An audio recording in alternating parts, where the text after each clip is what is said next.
Buenas tardes. La siguiente es una presentación que se hace para el Tecnológico Nacional de México, el Instituto Tecnológico de Tijuana. La carrera es Ingeniería en Logística para la materia de Estadística Inferencial, impartida por el profesor Juan Morales.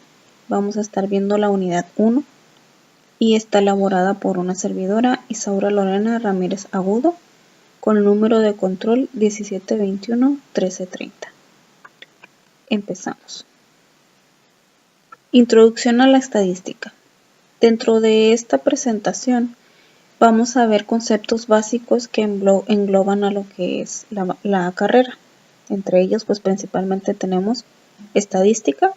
Es un conjunto de métodos para planear estudios y experimentos, obtener datos y luego organizar, resumir, presentar, analizar, interpretar y llegar a conclusiones basadas en los datos. Datos. Son las observaciones recolectadas como mediciones, géneros, respuestas de encuestas. Población. Es el conjunto completo de todos los elementos, puntuaciones, personas, medidas, etc. que se va a estudiar. El conjunto es completo porque incluye a todos los sujetos que se estudiarán. Censo. Es el conjunto de datos de cada uno de los miembros de la población. Muestra. Es un subconjunto de miembros seleccionados de una población. Pensamiento estadístico. ¿Qué es el pensamiento estadístico? Podemos encontrar diferentes acepciones de lo que involucra este concepto. Sin embargo, podemos resumirlo como que no es nada más que la capacidad para observar el panorama, para tomar en cuenta factores relevantes como el contexto, la fuente de los datos y el método de muestreo, y también para obtener conclusiones e identificar implicaciones prácticas. Pasamos a los ejercicios 7 y 11 que nos marca aquí la tarea. El número 7 del tema Super Bowl. Los Gigantes de Nueva York derrotaron a los Broncos de Denver en el Super Bowl con un marcador de 120-98. Tenemos que esto es un evento posible, pero muy poco probable. El ejercicio 11, Suprema Corte. Todos los magistrados de la Suprema Corte de Estados Unidos tienen la misma fecha de cumpleaños. Esto al mismo tiempo es posible, pero muy poco probable.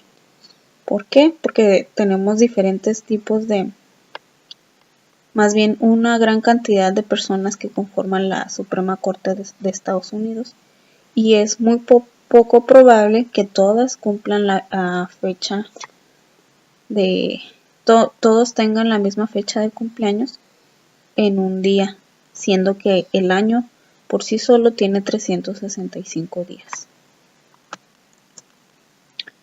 Tipos de datos.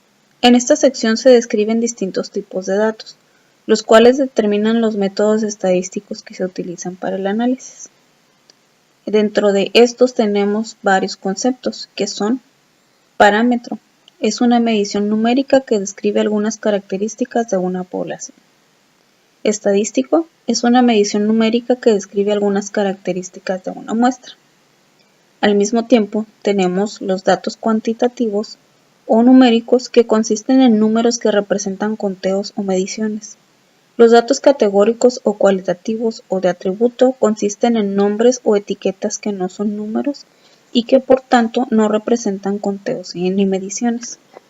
Los datos discretos resultan cuando el número de valores posibles es un número finito o un número que puede contarse, es decir, el número de valores posibles puede ser 0, 1, 2, etc. Los datos continuos o numéricos resultan de un número infinito de posibles valores que corresponden a alguna escala continua que cubre un rango de valores sin huecos, interrupciones o saltos. Aquí en esta hoja o cuadro comparativo tenemos lo que acabamos de ver a grosso modo.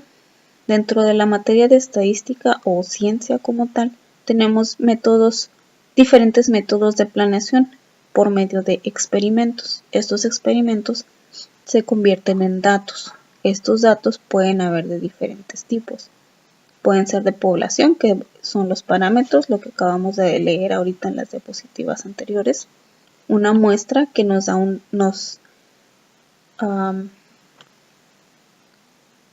se convierte en un dato estadístico. Al mismo tiempo pueden ser datos cuantitativos, datos cualitativos, y dentro de estos también hay niveles de medición, como pueden ser nominales, ordinales, intervalo y razón. De estos vamos a ahondar un poquito más en la siguiente diapositiva. Pueden al mismo tiempo ser discretos o continuos. Viendo esto, tenemos como ejemplo la clasificación de datos, que se usa en 4 niveles. Pueden ser nominal, ordinal, de intervalo y de razón, como ya lo mencionamos. Unos posibles ejemplos pueden ser: el nivel de medición nominal se caracteriza por datos que consisten exclusivamente en nombres, etiquetas o categorías. Los datos no se pueden acomodar en un esquema de orden como el del más bajo al más alto. Un ejemplo puede ser el que se da en los partidos políticos. La afiliación política de los participantes en una encuesta puede ser demócrata, republicano, independiente u otro. Pasamos a los datos que están en nivel de medición ordinal. Estos suceden cuando pueden acomodarse en algún orden, aunque las diferencias entre los valores de los datos obtenidas por medio de una resta no pueden calcularse o carecen de significado. Un ejemplo de estos pueden ser las calificaciones de un curso. Un profesor universitario asigna calificaciones de A, B, C, D o F según sea el caso. Tales calificaciones se pueden ordenar, aunque no es posible determinar diferencias entre ellas. Por ejemplo, sabemos que A es mayor que B, por lo que hay un orden, pero no podemos restar B de A, de manera que no es posible calcular la diferencia. Pasamos al nivel de medición de intervalo, que se parece al nivel ordinal, pero con la propiedad adicional de que la diferencia entre dos valores de datos cualesquiera tienen un significado. Sin embargo, los datos en este nivel no tienen punto de partida cero natural inherente, donde la cantidad que está presente corresponde a nada. Un ejemplo claro de esto puede ser los años. Un periodo de tiempo, por ejemplo, los años 1492 y 1766. El tiempo no inició en el año cero, por lo que el año cero es arbitrario y no constituye un punto de partida cero natural que represente la ausencia de tiempo. Pasamos al siguiente concepto. El nivel de medición de razón es similar al nivel de intervalo, pero con la propiedad adicional de que sí tiene un punto de partida cero natural, donde el cero indica que nada de la cantidad está presente. Para valores en este nivel, tanto las diferencias como las razones tienen significado. Un claro ejemplo para este concepto es el de los precios. Los precios de los libros de texto universitario, cero realmente representa ningún costo, y un libro de 100 pesos cuesta el doble que un libro de 50 pesos. Ahí se relaciona lo que son los valores. Pasamos al ejercicio 5 y 13 que nos marca la tarea. Tenemos ingreso y educación. Dice: en una muestra grande de hogares, el ingreso anual medio por hogar para los individuos graduados de bachillerato es de $19,856, según datos de la Oficina de Censos de Estados Unidos. Determina si el valor dado es un estadístico o un parámetro. Esto es un dato estadístico. Sobre el 13 tenemos dispositivos para cruzar las calles en la ciudad de Nueva York, donde hay 3.250 dispositivos para cruzar las calles. Los peatones tienen que presionar un botón de dichos dispositivos ubicados en las intersecciones de tránsito para controlar las luces del semáforo. Se descubrió que 2.500 de dichos dispositivos no funcionan, según datos del artículo For Exercise in New York Futility Push Button de Michael Luod en el New York Times. Determina si los valores dados provienen de un conjunto de datos discretos o continuos, y esto se trata de un dato discreto. Pensamiento crítico. El pensamiento crítico consiste en analizar y evaluar la consistencia de los razonamientos, en especial aquellas afirmaciones que la sociedad acepta como verdaderas en el contexto de la vida cotidiana. El objetivo de este tipo de pensamiento consiste en mejorar nuestras habilidades de interpretar información basada en datos. Mediante el proceso que implica el procesamiento crítico, se utiliza el conocimiento y la inteligencia para alcanzar una posición razonable y justificada sobre un tema. Entre los pasos a seguir, los especialistas señalan que hay que adoptar la actitud de un pensador crítico, reconocer y evitar los prejuicios cognitivos, identificar y caracterizar argumentos, evaluar las fuentes de información y finalmente evaluar argumentos. Pasamos a los ejercicios 7 y 10. El número 7 dice, perfil racial. Un estudio reveló que en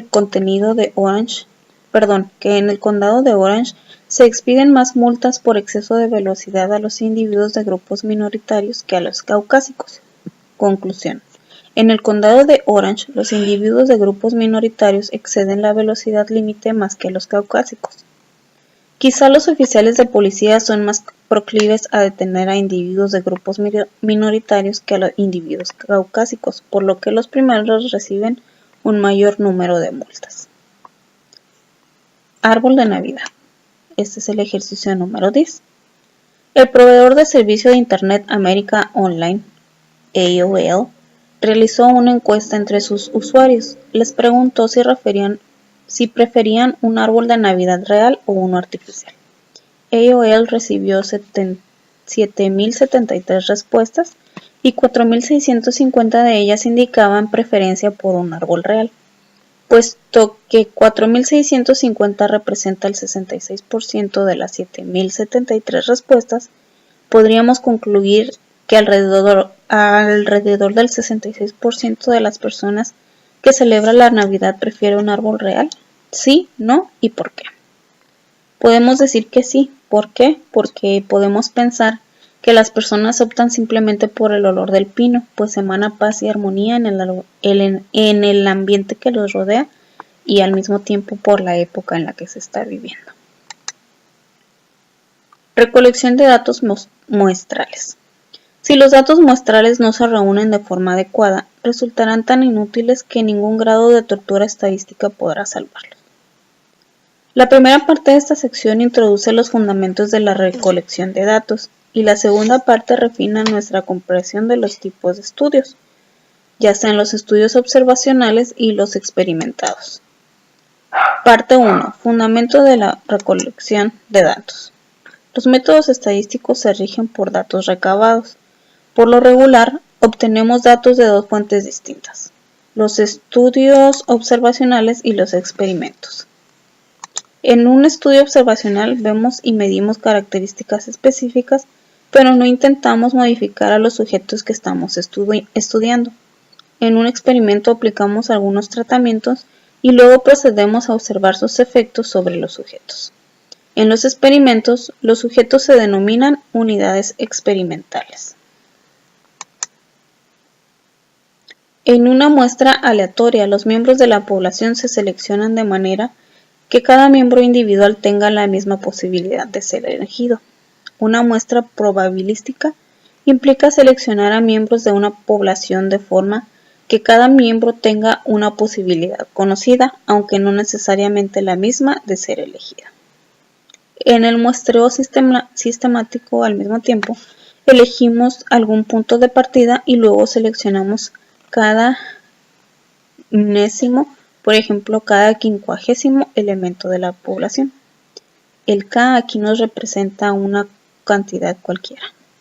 En el muestreo de conveniencia simplemente se utilizan resultados que sean muy fáciles de obtener. En el muestreo estratificado subdividimos a la población en al menos dos subgrupos o estratos diferentes, de manera que los sujetos que pertenecen al mismo subgrupo compartan las mismas características, como el género o la categoría de edad, y luego obtenemos una muestra de cada subgrupo o estrato. En el muestreo por conglomerados, primero dividimos el área de la población en secciones o conglomerados, Luego elegimos al azar algunos de estos conglomerados y después elegimos a todos los miembros de los conglomerados seleccionados. Parte 2. Más allá de los fundamentos de la recolección de datos.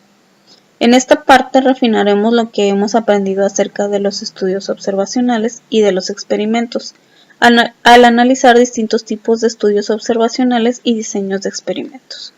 Existen varios tipos de estudios observacionales donde los investigadores observan y miden características de los sujetos. Las siguientes definiciones identifican la terminología estándar que se utiliza en las revistas científicas para diferentes tipos de estudios observacionales. En un estudio transversal, los datos se observan, miden y reúnen en un solo momento.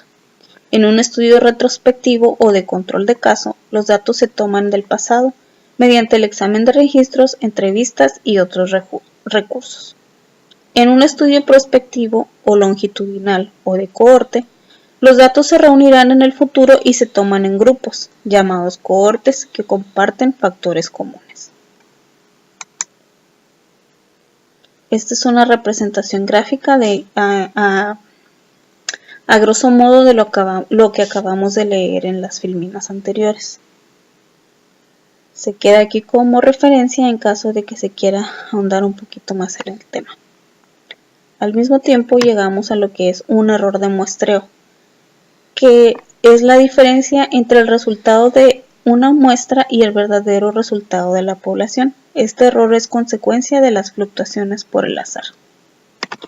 Tenemos otro concepto que es un error que no es de muestreo, que sucede cuando los datos muestrales se obtienen, registran o analizan de forma incorrecta, como cuando se selecciona una muestra sesgada, cuando se emplea un instrumento de medición defectuoso o cuando se registran los datos de una forma incorrecta. Pasamos a los ejercicios 8 y 12. Prueba de la equinacia. Un estudio sobre la eficacia de la equinacia incluyó 707 casos de infecciones del tracto respiratorio superior. Se administró equinacia a 337 niños infectados, en tanto que 370 niños infectados recibieron placebos, según datos de Efficacy and Safety of Echinacea in Treating Upper Respiratory Tract Infections in Children, de Taylor et al., Journal of the American Medical Association, Volume 290 and Number 21. Esto se trata de un estudio observacional. El ejercicio número 12, puesto de revisión de sobriedad. El autor fue observador en un puesto de revisión de sobriedad de la policía de la ciudad de Poughkeepsie, donde se detenía y entrevistaba a cada quinto conductor. El autor fue testigo del arresto de un exalumno. Eso se trata de un estudio observacional. Resumen y gráficas de datos. Con esto pasamos al tema número 2. Dentro de este tema también tenemos diferentes conceptos que vamos a poder reconocer aquí.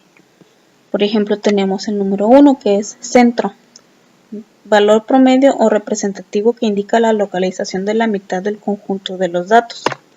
Tenemos variación, medida de la cantidad en que los valores de los datos varían entre sí. Tenemos la distribución, la naturaleza o forma de la distribución de los datos sobre el rango de valores, como en forma de campana, distribución uniforme o sesgada. Tenemos los valores atípicos, que son valores muestrales que están muy alejados de la vasta mayoría de los demás valores de la muestra. Y tenemos el tiempo, que son características cambiantes de los datos a través del tiempo. Se nos muestra aquí una sugerencia de estudio que se me hace muy factible y muy eficaz. Podemos usarla. Dice, la memoración suele ser ineficaz para aprender o recordar información importante. Sin embargo, las 5 características anteriores son tan importantes que pueden recordarse usando una técnica mnemónica con las iniciales C, V, D, V, T, que son las iniciales de los conceptos que acabamos de ver aquí. Esto nos va a facilitar un mejor memorización de cuáles son los pasos, por decirlo así, que podemos darle un sentido o un significado a manera de enunciado para que tenga más sentido para nosotros y podernos acordar en futuras referencias. Por ejemplo, en este tenemos CVDVT, podemos asemejarlo a cuidado con los virus que destruyen el valioso trabajo. Este tipo de técnicas de memorización son muy efectivas para recordar palabras clave que evocan conceptos fundamentales. Viendo lo anterior, pasamos al tema distribuciones de frecuencia. Una distribución de frecuencia o tabla de frecuencias indica cómo un conjunto de datos se divide en varias categorías o clases al listar todas las categorías junto con el número de valores de los datos que hay en cada una. Aquí tenemos un ejemplo que vamos a estar utilizando en futuros ejercicios que nos van a servir para generar diferentes tipos de información y diferentes tipos de gráficas a manera de conseguir información relativa a esta misma información. Distribución de frecuencias que resume los pulsos de las mujeres listados en la tabla. Aquí tenemos una lista de 40 datos que nos dan los pulsos que tienen 40 mujeres y los pulsos de 40 hombres. Dentro de estos tenemos unos clases o rangos definidos que se van definiendo aquí. Vamos a ver más adelante cómo los establecimos, por qué salen estas cantidades. Y aquí la frecuencia es en la que las veces que se repiten estos valores dentro de estos valores. Los límites inferiores de cada clase son las cifras más pequeñas que pueden pertenecer a las diferentes clases. Los límites inferiores de la clase de la tabla 2.2, que es esta, la pasamos para acá para poder referenciar más lo que estamos leyendo, son 60, 70, 80, 90, 100, 110 y 120. Los límites superiores de clase son las cifras más grandes que pueden pertenecer a las diferentes clases. Los límites superiores de clase de la tabla 2.2 son 69, 79, 89, 99, 109, 119 y 129. Las fronteras de clase son las cifras que se utilizan para separar las clases, pero sin los espacios creados por los límites de la clase. En la figura 2.2 se muestran los espacios creados por los límites de clase en la tabla 2. En la figura 2.2 se observa con facilidad que los valores 69.5, 79.5 y así hasta llegar al 119.5 están en el centro de esos espacios y a tales cifras se les conoce como fronteras de clase. Quiere decir que son la separación o los espacios creados entre cada límite o cada rango en este caso. Siguiendo el patrón establecido, notamos que la frontera de clase inferior es 59.5 y la frontera de clase superior es 129.5. Por tanto, la lista completa de las fronteras de clase es 59.5, 69.5, que son las que están aquí, 79.5, no están visibles, pero las podemos discernir. De la 79.5 hasta llegar a la 129.5. Las marcas de clase son los puntos medios de las clases. Las marcas de clase de la tabla 2.2 son 64.5, 74.5, 84.5. Aquí lo que hicimos fue, le restamos al límite superior el límite inferior, que es 69 menos 60, y lo dividimos entre 2. Perdón, lo sumamos. Y esto, 60 más 69, lo dividimos entre 2 y es lo que nos da la marca de clase. En este caso son 64.65, 74.5, 84.5, 94.5, 104.5, 114.5 y 124.5. La anchura de clase es la diferencia entre los dos límites inferiores de clase consecutivos o dos fronteras inferiores de clase consecutivas en la distribución de frecuencias. La anchura de clase de los datos de la tabla 2 es 10, que es la que vimos en los límites inferiores de clase. Se va de 10 en 10, 60, 70, 80 y así sucesivamente. pasamos al tema de los histogramas. Un histograma es una gráfica con barras de la misma anchura, dibujadas una junto a la otra sin espacios entre sí. Las escalas horizontales representan clases de valores de datos cuantitativos, en tanto que la escala vertical representa frecuencias. Las alturas de las barras corresponden a los valores de frecuencia. Un histograma de frecuencias relativas tiene la misma forma y escala horizontal que un histograma, pero la escala vertical indica las frecuencias relativas como porcentajes o proporciones y no las frecuencias reales. Cuando se grafica una distribución normal tiene la forma de campana. Empezamos aquí con los ejercicios que nos marca la tarea. Nos pide hacerlos directamente desde Minitab.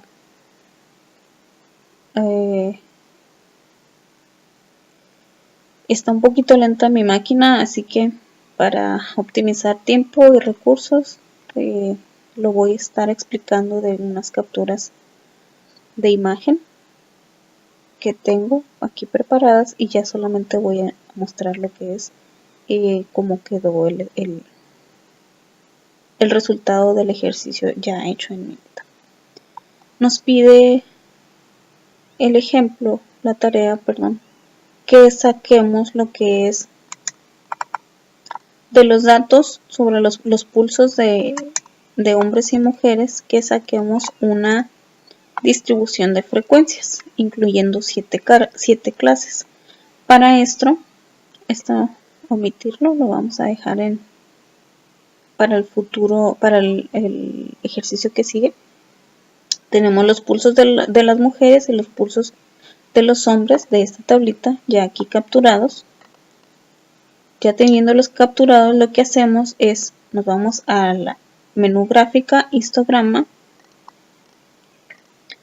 Lo queremos que sea de una manera simple, damos OK. Seleccionamos qué es lo que queremos que nos muestre, en este caso es el pulso de mujeres. Damos OK. Y nos manda esta ventanita. En esta ventanita no cambiamos nada, la dejamos así como está. Le damos OK. Y que queremos que nos muestre la frecuencia. Damos OK otra vez. Y tenemos que llamar a la tablita, le vamos a poner distribución de presentación pulso mujeres. Le damos OK. Y nos muestra así. Esta es la distribución de pulsos de mujeres.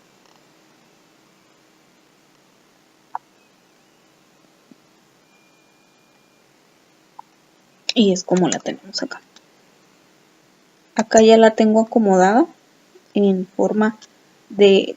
Recordemos que el histograma, una de sus características es que la información se presenta en forma de campana. Es por eso que aquí difiere un poquito la captura, que está acomodada conforme fueron sucediendo la captura, conforme se dio la captura, y acá ya está acomodada en forma de campana. Pasamos al ejercicio que sigue, que es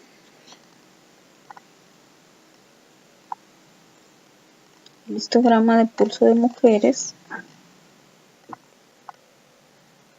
Y ahora lo distribuimos en 7 clases, que es este. Vamos a ver ahora la distribución del pulso de los hombres. Hacemos lo mismo, seleccionamos las celdas donde vienen los datos de los hombres. Hacemos lo mismo, histograma,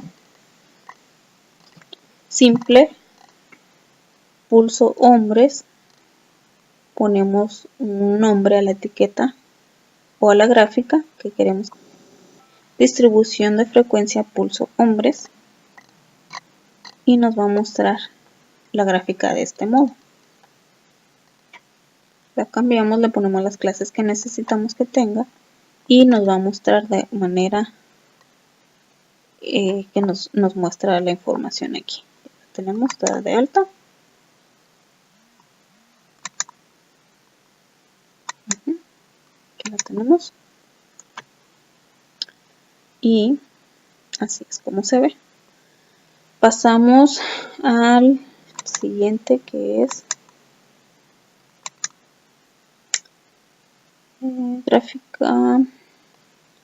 gráfica de polígono de frecuencias.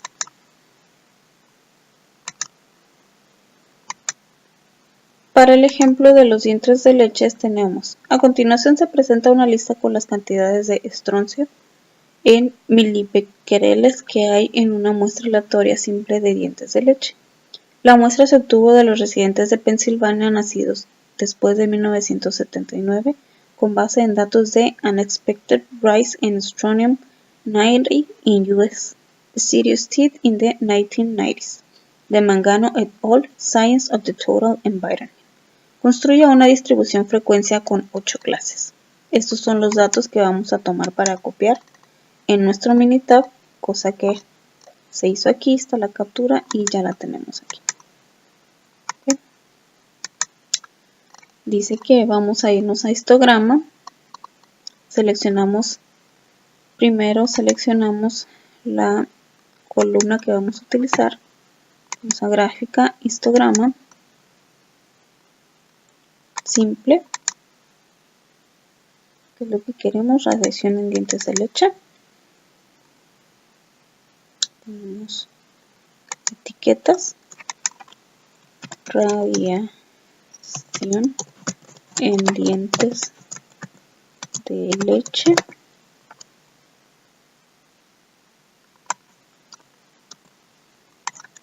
Damos OK. Mostrar datos. ¿Qué datos queremos? Que sean barras o símbolos. Dependiendo, en este caso vamos a poner barras. Vamos a aceptar. Y aquí nos muestra el histograma de este ejercicio. Pasamos al que sigue. Aquí tenemos la opción para agregar los datos. Podemos agregar etiquetas de datos, donde en la etiqueta de y aquí nos dice cuántas veces sucedió esto, ¿sí? Para ser más claros con los datos. Pasamos al siguiente tema, que dice: los datos son del Departamento de Salud y Servicios Humanos de Estados Unidos, National Center for Health Statistics, Third National Health and Nutrition Examination Survey. La edad está dada en años, es estatura en pulgadas, es peso en libras, es cintura, circunferencia de la cintura en centímetros, pulso es frecuencia de pulso en latidos por minuto, sistema es presión sanguínea sistólica en miligramos mercurio, días es la presión sanguínea diastólica en miligramos mercurio, col es colesterol en miligramos, IMC, el índice de masa corporal, mus, longitud del músculo dada en centímetros, y codo es la anchura del codo, dada en centímetros, muñ es anchura de la muñeca en centímetros, y bra es circunferencia del brazo, esta también dada en centímetros. Realizar los histogramas de la edad, estatura en pulgadas, peso en libras, pulso y índice de masa corporal según la tabla que tenemos de datos aquí. Aquí tenemos capturados los datos: edad, estatura, peso, pulso, hombres y el índice de masa corporal. Fueron los pasos que fuimos siguiendo. Histograma, aquí con fit, la opción fit, y seleccionamos todas las columnas de datos que están aquí: edad, estatura, peso, pulso, hombres y índice de masa corporal. Damos enter y nos van a dar los 5 histogramas. Aquí tenemos el que es histograma de edad, el de estatura, el de edad, índice de masa corporal, el peso y el pulso de los hombres. ¿Okay? Para generarlo, lo que hicimos fue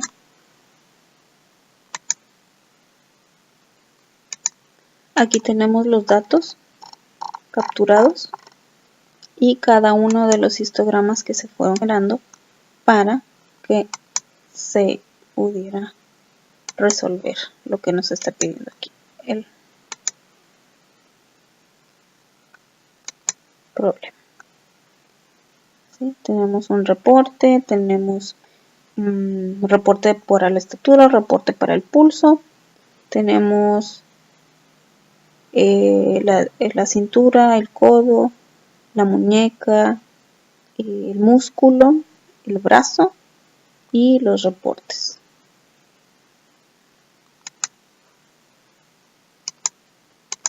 De nuevo aquí se ven los pasos que seguimos para poder desplegar esta información. Y pasamos al ejercicio que sigue. Realizar los histogramas de cintura es circunferencia de la cintura, músculo, codo, muñeca, brazo y brazo. Lo que vimos ahorita en la anterior. ¿Cómo lo generamos? Aquí está. Okay. Pasamos al siguiente tema, el cual es los histogramas, como continuación de la teoría que nos quedamos anteriormente. Un histograma es una gráfica con barras de la misma anchura dibujadas a una junto a la otra sin espacios entre sí. La escala horizontal representa clases de valores de datos cuantitativos, en tanto que la escala vertical representa frecuencias. Las alturas de las barras corresponden a los valores de frecuencia. Un histograma de frecuencias relativas tiene la misma forma y escala horizontal que un histograma, pero la escala vertical indica las frecuencias relativas como porcentajes o proporciones y no las frecuencias reales. Cuando se grafica una distribución normal, tiene la forma de campana, que es como estábamos viendo aquí y como vimos en el ejemplo pasado. Gráficas estadísticas. El principal objetivo es identificar una gráfica adecuada para representar un conjunto de datos que revele de manera clara algunas características importantes. Tales son el polígono de frecuencias, que es un tipo de gráfica estadística que se utiliza para marcas de clase. Se utiliza en segmentos lineales conectados a puntos que se localizan directamente por encima de los valores de las marcas de clase.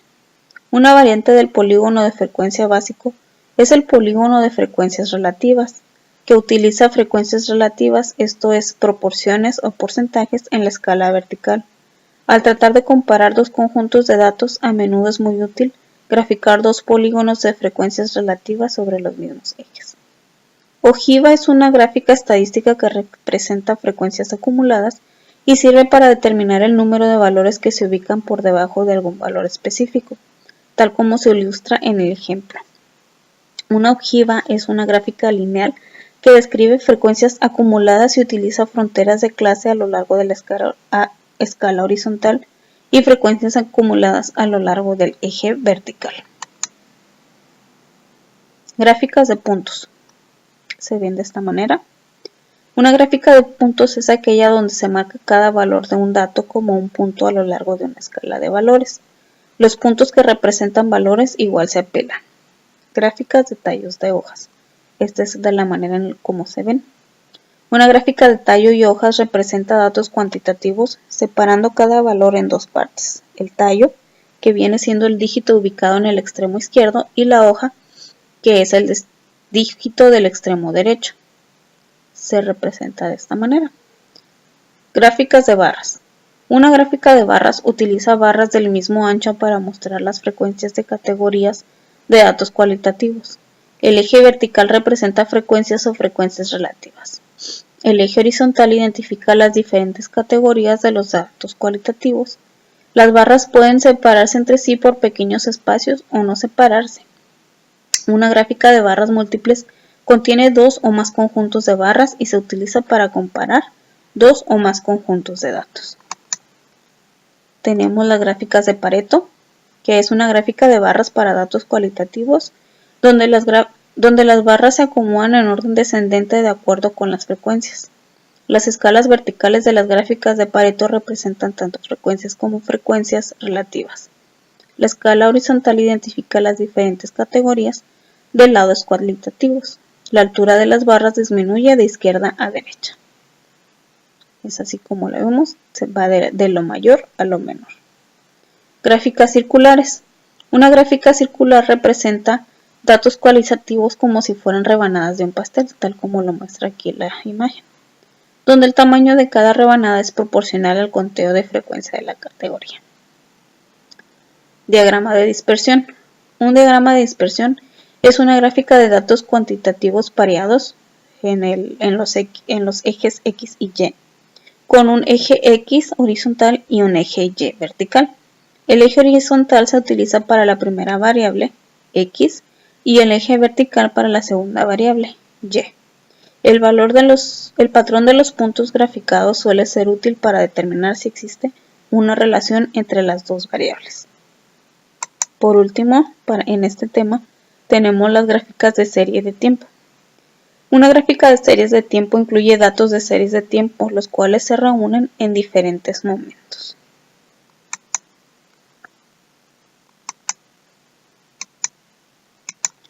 Pasamos así al tema pensamiento crítico, gráficas inadecuadas. Algunas gráficas son inadecuadas porque contienen errores y otras lo son porque, aunque sean técnicamente correctas, resultan confusas. Es importante desarrollar la habilidad para reconocer gráficas incorrectas y para identificar con exactitud los elementos confusos. Entre estos tenemos los ejes sin valor cero, donde algunas gráficas son confusas porque uno o ambos ejes no inician en cero, de manera que las diferencias se exageran. Tenemos otro ejemplo que son los pictogramas, donde los dibujos de objetos llamados pictogramas también suelen ser confusos. Algunos objetos que se utilizan comúnmente para describir datos son los objetos tridimensionales, como las bolsas de dinero, sacos de monedas y tanques del ejército para gastos militares, gente para representar tamaños de población, barriles para la producción de petróleo y casas para la construcción de viviendas. Al dibujar este tipo de objetos, los artistas podrían crear falsas impresiones que distorsionen las diferencias. Si usted duplica cada lado de un cuadrado, el área no tan solo se duplica, sino que aumenta en un factor de 4. Si usted duplica cada lado de un cubo, el volumen no solamente se duplica, sino que aumenta en un factor de 8. Por lo tanto, los pictogramas que utilizan áreas y volúmenes pueden ser muy engañosos. Estadísticos para describir, explorar y comparar páginas. Aquí vamos a presentar estadísticos importantes incluyendo la media, la mediana y la desviación estándar. Cuando terminemos este capítulo vamos a ser capaces de calcular tanto la media como la mediana, la desviación estándar y la varianza de un conjunto de datos. Además comprenderemos e interpretaremos con claridad dichos valores. Es especialmente importante la comprensión de los valores de desviación estándar utilizando herramientas como la regla general del rango. Los métodos y las herramientas de este capítulo y del anterior se conocen como métodos de estadística descriptiva, ya que su objetivo es resumir o describir las características importantes de un conjunto de datos. Más adelante en este libro emplearemos métodos de estadística inferencial para hacer inferencias o generalizaciones acerca de una población. Medidas de tendencia central. Una medida de tendencia central es un valor que se encuentra en el centro o a la mitad de un conjunto de datos. La media aritmética, por lo general, es la medida numérica más importante que se utiliza para describir datos. Comúnmente se le conoce como promedio. Y esta se obtiene simplemente haciendo la suma de todos los datos entre el número de datos. Y dentro de esta tenemos la notación. Esta significa la sumatoria, la variable, el número de datos en una muestra, la n mayúscula, el número de datos en una población, y se genera con esta fórmula. La mediana. A diferencia de la media, la mediana es una medida de central resistente, ya que no cambia mucho debido a la presencia de unos cuantos valores extremos. La mediana es un valor intermedio ya que la mitad de los datos están por debajo de la mediana y la otra mitad por arriba de ella. La siguiente definición es más precisa. La mediana de un conjunto de datos es la medida de tendencia central que implica el valor intermedio, cuando los datos originales se presentan en orden de magnitud creciente o decreciente. La mediana suele denotarse con una X con una tilde. Para calcular la mediana primero se ordenan los datos de menor a mayor y luego se sigue uno de los siguientes dos procedimientos, ya sea que, número 1, si el número de valores es impar, la mediana es el número que se localiza exactamente a la mitad de la lista. O 2, si el número de valores es par, la mediana se obtiene calculando la media de los dos números que están a la mitad. La moda es otra medida de tendencia central. Y dice que la moda de un conjunto de datos es el valor que se presenta con mayor frecuencia. Un conjunto de datos puede tener una moda, más de una moda o ninguna moda. Cuando dos valores se presentan con la misma frecuencia y esta es la más alta, ambos valores son modas, por lo que el conjunto de datos es bimodal. Cuando más de dos valores se presentan con la misma frecuencia y esta es la más alta, todos los valores son modas, por lo que el conjunto de datos es multimodal. Cuando ningún valor se repite, se dice que no hay moda. Mitad del rango. Otra medida de tendencia central es la mitad del rango, puesto que utiliza solo los valores máximo y mínimo, es demasiado sensible a estos extremos y por eso se emplea muy poco. Sin embargo, la mitad del rango posee tres características valiosas. 1. Es fácil de calcular. 2. Ayuda a reforzar la importante idea de que hay varias maneras de definir el centro de un conjunto de datos. 3. En ocasiones se lo utiliza incorrectamente en vez de la mediana, de manera que la confusión se reduce si se define claramente tanto la mitad del rango como la medida.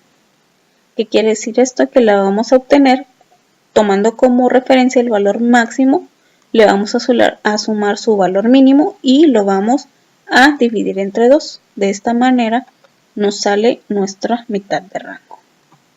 El sesgo es una comparación de la media, la mediana y la moda que puede revelar información acerca de las características de sesgo.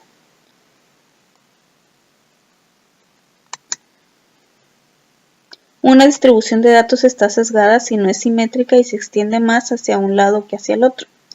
Una distribución de datos es simétrica si la mitad izquierda de su histograma es aproximadamente una imagen especular de su mitad derecha. Medidas de variación. Dentro de las medidas de variación tenemos los siguientes conceptos. Rango. La primera medida de variación que estudiaremos va a ser el rango, que es la diferencia entre el mayor valor máximo y el de menor valor. Nuestro máximo menos el valor mínimo. Ese va a ser nuestro rango. Desviación estándar de una muestra. La desviación estándar es la medida de variación que más se utiliza en estadística. La desviación estándar de un conjunto de valores muestrales denotada con S minúscula es la medida de variación de los valores con respecto a la media. En un tipo de desviación promedio de los valores con respecto a la media que se calcula utilizando las fórmulas 3,4, 3,5. La fórmula 3,5 es una versión diferente de la 3,4, pero algebraicamente son iguales. Varianza. Es una descripción general de la cantidad que los valores varían entre sí. La varianza de un conjunto de valores es una medida de variación igual al cuadrado de la desviación estándar. Y se representa con la S al cuadrado, que dice que es el cuadrado de la desviación estándar, S minúscula. La varianza poblacional, una especie de O al cuadrado, el cuadrado de la desviación estándar poblacional O. Esta es la notación para cada uno de estos. Y pasamos a lo que sigue. Regla empírica para datos con distribución normal O 68, 95, 99, 7. ¿Qué quiere decir esto? Otro concepto que resulta útil para interpretar el valor de una desviación estándar es la regla empírica, que establece que las siguientes propiedades se aplican a conjuntos de datos con una distribución aproximadamente normal. La explicación viene de que aproximadamente el 68 de todos los valores están dentro de una desviación estándar de la media, Aproximadamente el 95% de todos los valores están dentro de 2 desviaciones estándar de la media y a su vez aproximadamente el 99.7% de todos los valores están dentro de 3 desviaciones estándar de la media. Aquí está cómo se obtienen este tipo de datos comparando y contando las palabras de hombres y mujeres solamente como un ejemplo o referencia.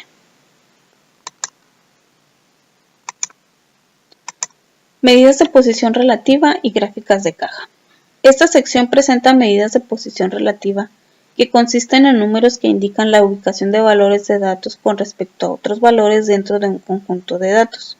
El concepto más importante de esta sección es la puntuación Z, que se utilizará a menudo en los siguientes capítulos. También vamos a estudiar los cuartiles y percentiles, que son estadísticos comunes, así como un nuevo tipo de gráfica estadística llamada gráfica de caja. Una puntuación Z o valor estandarizado es el número de desviaciones estándar que un valor X se encuentra por arriba o debajo de la media. Se calcula utilizando las siguientes expresiones. Para la muestra tenemos esta y para la población tenemos esta. Los percentiles son un tipo de cuartiles o fractiles, o sea, de fracción, que dividen a los datos en grupos con aproximadamente el mismo número de valores en cada uno. Por ejemplo, dice, los percentiles son medidas de ubicación que se denotan con P1, P2, P99, etc., los cuales dividen un conjunto de datos en 100 grupos con aproximadamente 1% de los valores de cada grupo. Los cuartiles. Así como hay 99 percentiles que dividen los datos en 100 grupos, existen 3 cuartiles que dividen los datos en 4 grupos.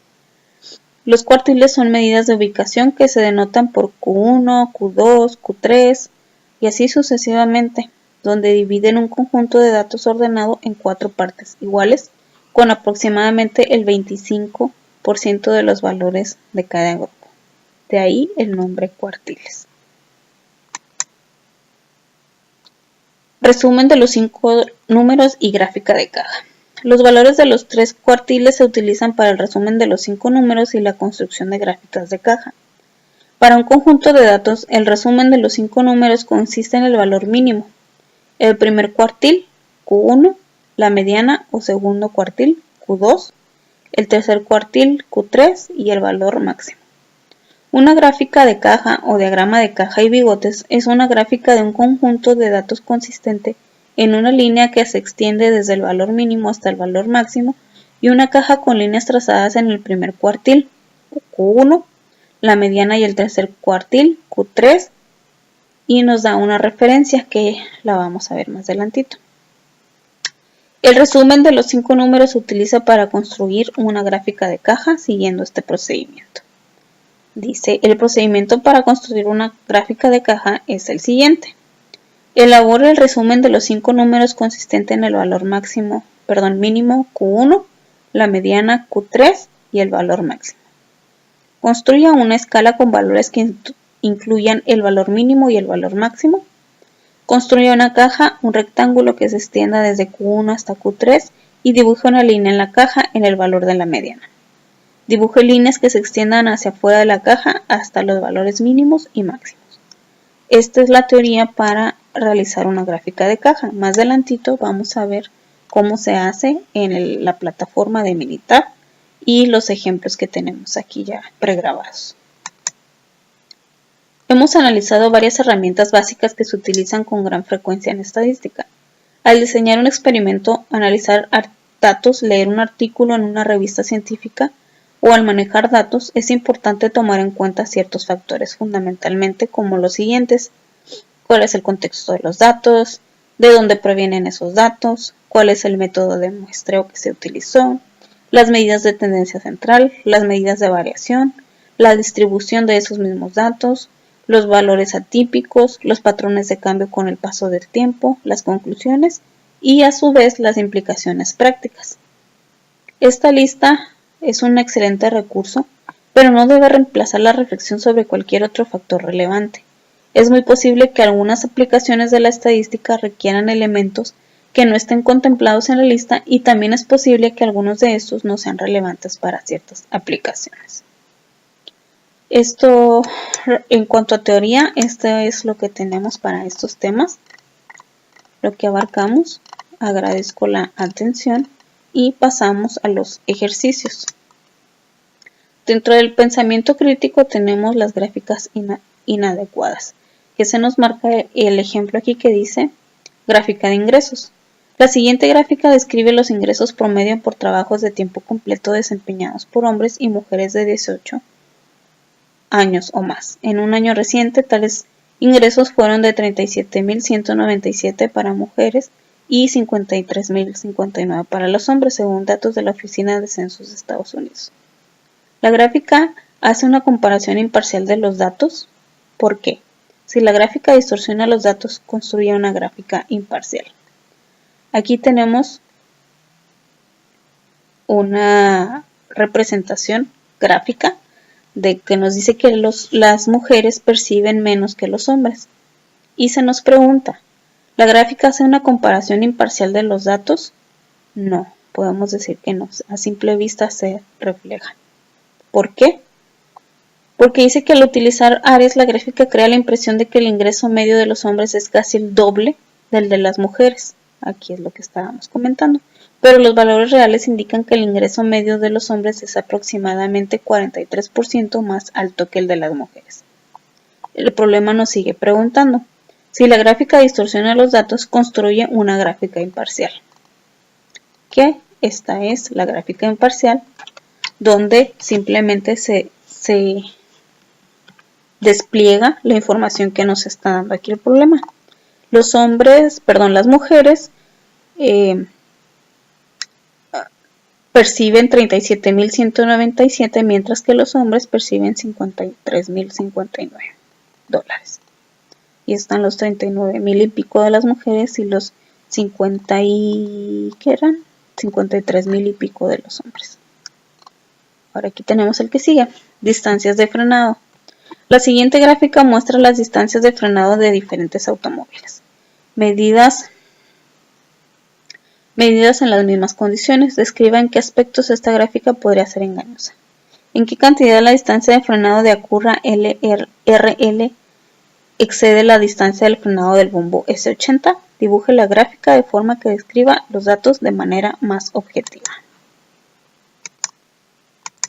Tenemos que, al iniciarse la escala horizontal en 100 pies, la gráfica corta las porciones de la energía de las barras, lo cual distorsiona la percepción. La gráfica crea la impresión falsa de que el Acura RL tiene una distancia de frenado de más del doble que la del Volvo S80, pero una comparación de las cifras reales indica que la distancia de frenado de Acura RL es aproximadamente un 40% mayor que el de la Volvo S80 y no 100% mayor.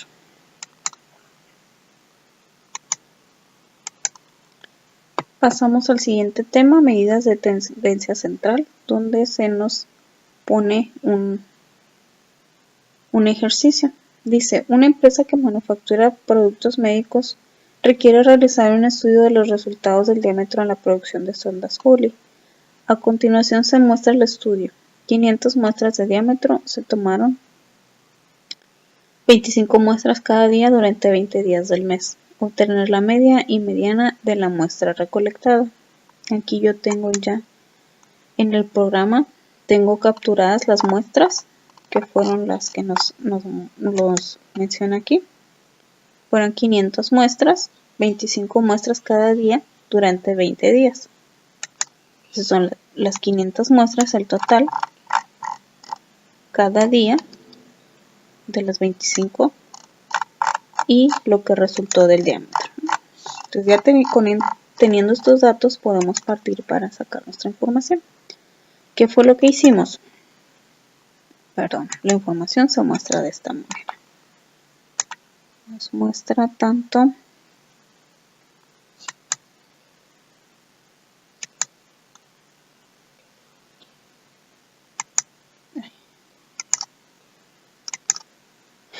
nos muestra la información aquí ya generada.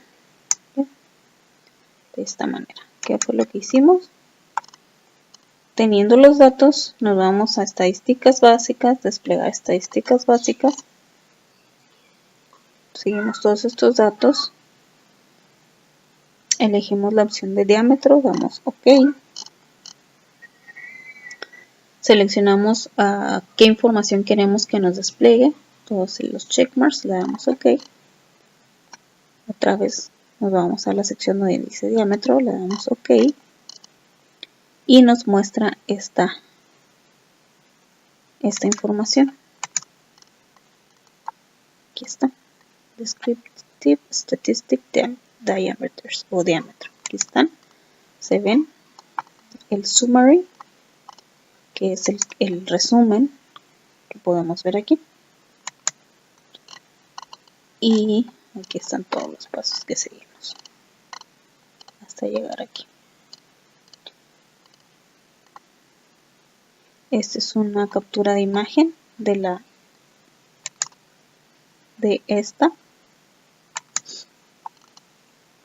Ahora pasamos al ejemplo que hay que realizar. Una empresa que manufactura productos aeroespaciales requiere realizar un estudio de los resultados del diámetro interno en la producción de formers de fuselajes de un avión. A continuación se muestra el estudio, 125 muestras del diámetro interno. Se tomaron 5 muestras cada día durante 25 días del mes. Obtener la media y mediana de la muestra recolectada. De este problema aquí también tenemos los pasos. Déjenme abrirlos. Voy a abrirlo aquí. Tenemos aquí los datos ya capturados de las muestras. Dice el problema que fueron 125 muestras. Se tomaron 5 muestras cada día durante 25 días del mes. 5 muestras el primer día, 5 muestras el segundo día, 3 muestras el tercer día y así sucesivamente. Aquí está el resultado de los diámetros que se tomaron y acá vemos los pasos que se siguieron. Teniendo los datos, paso a paso, estadísticas básicas, lo mismo que el ejercicio anterior. Sacamos por los diámetros los parámetros que queremos que nos muestre, que se vean en la gráfica, igual, todo igual, y hasta que llegamos a esta sección, que es la que nos da el reporte. ¿Sí? Hasta aquí. Aquí la tenemos ya generada, todos los datos, que es las estadísticas, y tenemos aquí la gráfica generada.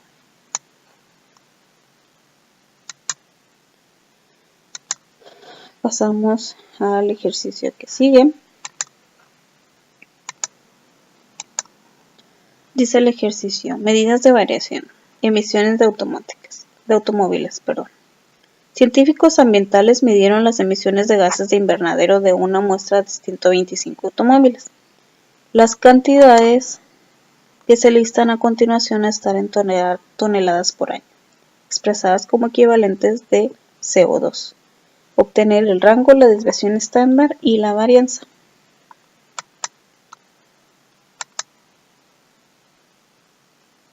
Aquí tenemos ya el proyecto. Número de autos, los datos que nos provee aquí el problema y las toneladas que se hicieron al año, ¿no? Tenemos los datos ya. Aquí vemos los pasos que seguimos.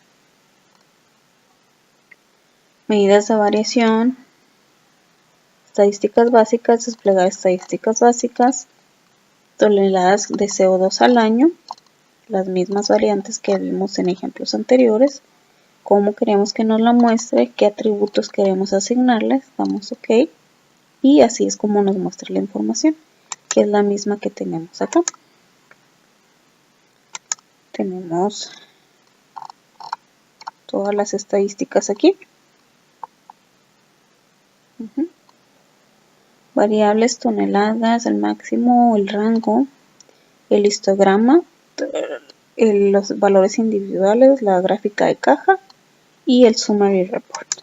Son todos los proyectos que tienen este problema.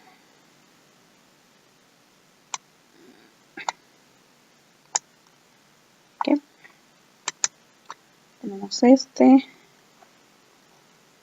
Tenemos este histograma, individual value, y está. Así es así como se muestra la información.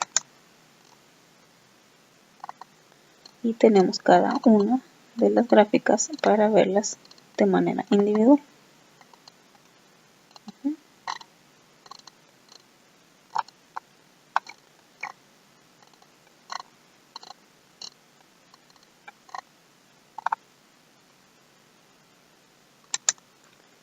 Pasamos al ejercicio que sigue.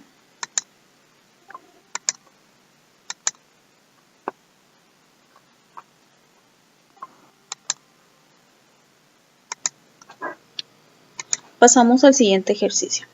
Años para obtener el título de licenciatura.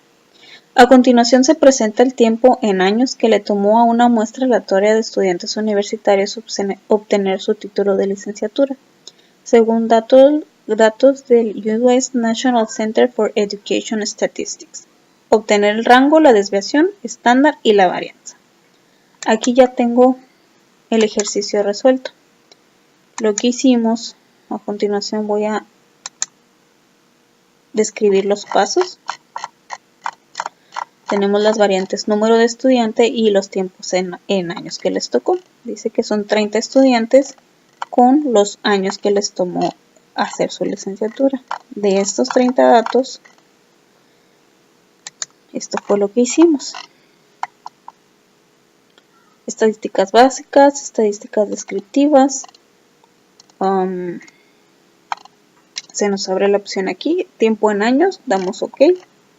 Igual los parámetros que queremos desplegar, cómo lo queremos desplegar y le damos OK. Y nos genera las gráficas de esta manera. Aquí las vemos cada una de ellas, ¿no? Aquí están las 4 y el summary report de todas ellas. ¿Okay? Al igual que acá, vemos todo lo que tiene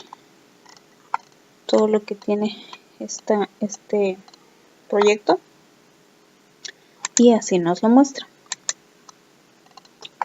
Vemos la vista de cada una de las gráficas que se generaron con la información pertinente.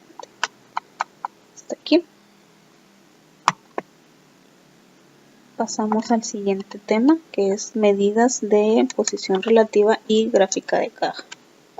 Tenemos para el problema de pesos de Coca-Cola regular y pesos de Pepsi regular en libras. Dice, utiliza la misma escala para construir gráficas de caja para los pesos en libras de Coca regular y Pepsi regular de los siguientes conjuntos de datos. Utiliza las gráficas de caja para comparar los dos conjuntos de datos. Tenemos tanto la Coca-Cola como la Pepsi. Y nos da la opción aquí, teniendo ya los datos generados. Vamos a abrirlos. Aquí tenemos los pesos de las bebidas en libras, tanto de la Coca-Cola regular como la Pepsi regular. En libras, ¿sí? Los 36 datos de cada una de ellas. Ya tenemos la comparación de peso en gráfica de caja. Tenemos otra más.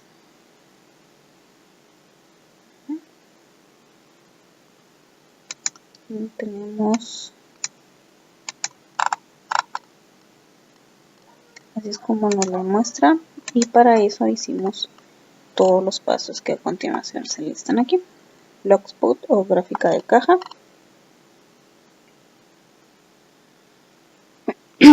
Perdón. Seleccionamos qué tipo de gráfica queremos, en este caso fue la de esta opción. seleccionamos tanto el peso de Coca-Cola como el peso de Pepsi regular, los atributos que queremos que nos muestre y el layout que queremos ponerle, así como la etiqueta que le pusimos, que le quisimos poner, o el nombre a la gráfica que queremos que se nos vaya a mostrar. Para esto tenemos esto. Tenemos la comparación del peso. Una vez más, para mostrarnos la gráfica de caja, que es la que tenemos acá.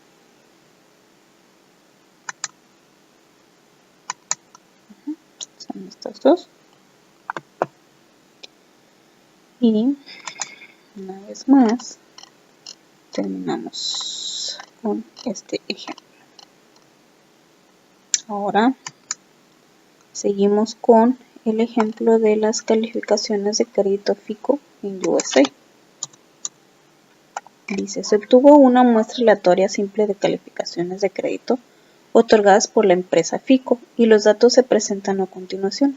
Construye una gráfica de caja que incluya los valores del resumen de los 5 números. Aquí es como se desglosa un puntaje FICO, una manera para entender un poquito más de qué trata. Y aquí están los datos ya capturados, o sea, le sacamos un screenshot al procedimiento para no tardarnos un poquito más de lo esperado. Pasamos al siguiente ejemplo o problema que nos dice, ¿dónde quedó? Aquí está. Se obtuvo una muestra aleatoria simple de calificaciones de crédito otorgadas por la empresa FICO y los datos se presentan a continuación. Construye una gráfica de caja que incluya los valores del resumen de los 5 números. Aquí tenemos los datos ya cargados. Son estos 30 datos. Número de crédito fueron 30 y la calificación FICO o el score que se les asignó fueron estos. Ya teniendo estos datos capturados, lo que hicimos fue generar nuestra gráfica de caja, dándole la opción, el tipo de gráfica que queremos que nos muestre, número de crédito, las opciones que queremos asignarle, el nombre a la gráfica, una vez más, y nos muestra de esta manera. Número de crédito versus FICO. Aquí está, números de créditos contra las calificaciones FICO. Y aquí nos muestra, que la tenemos visible.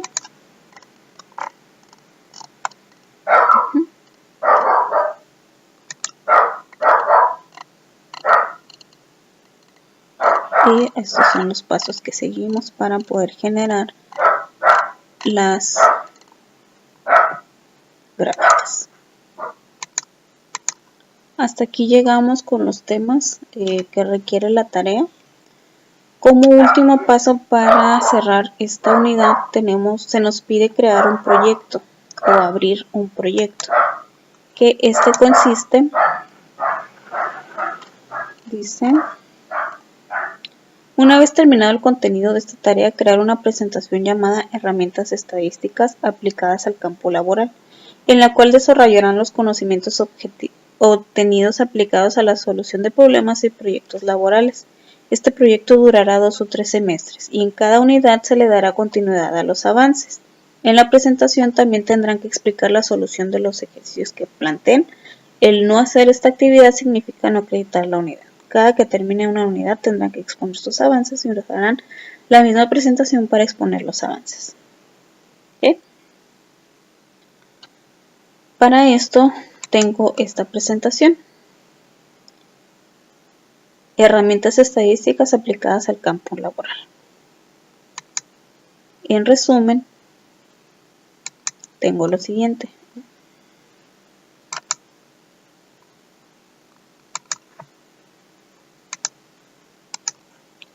Una disculpa por el fallo técnico. Retomando. Herramientas estadísticas aplicadas al campo laboral. A lo largo de este proyecto veremos cómo se desempeña el departamento de Master Data ERP en la empresa Brady México, localizada en la ciudad de Tijuana. Dicho departamento tiene como principal función implementar cambios de ingeniería, a los que se le conocen como ECOs o Engineering Change Orders. Para cumplir con sus actividades diarias se tienen métricos establecidos que permiten medir el desempeño tanto en calidad de servicio como implementación de Master Data, es decir, de los cambios, en cada una de las etapas del proceso, tanto de aprobación como de implementación.